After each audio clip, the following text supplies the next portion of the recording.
Una po akong nabisita dito sa Pola, Oriental Mindoro noong taon ng 2023 dahil sa oil spill.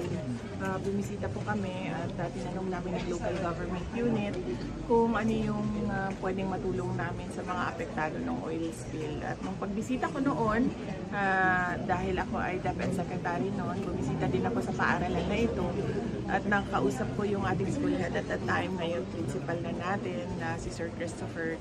At nabanggit niya yung pangangailangan nila ng isang lugar kung saan pwede sila makapagsagawa ng kanilang mga programa na hindi sila naiinitan at hindi nauulanan yung ating mga learners. Nung panahon na yon, wala pa akong masagot kay Sir Christopher dahil bawal naman po sa Department of Education na mag-budget para sa covered courts. And syempre sa Office of the Vice President ay hindi po kami pinapayagan na mag-submit ng project for infrastructure projects. Noong mga dumaan na mga buwan, nagkaroon ng partnership ang Filipino-Chinese Youth Foundation Committee Incorporated at Office of the Vice President, kasama na rin ang people sa Republic of China Embassy na magbigay ng mga covered courts kung saan merong pangangailangan tulad ng paaralan na ito.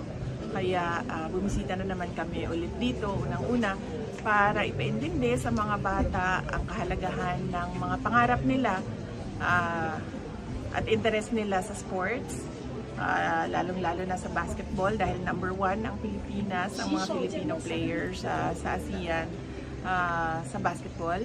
At pangalawa, yung kahalagahan ng pagtatapos ng pag-aaral nila.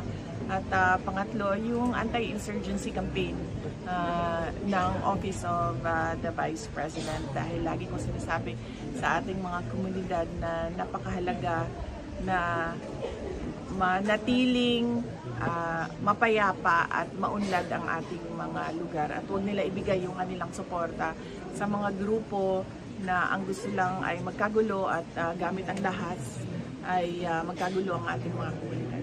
Maliban po sa bayan ng Pola, meron pa kayong project sa ibang bayan dito sa Mindoro?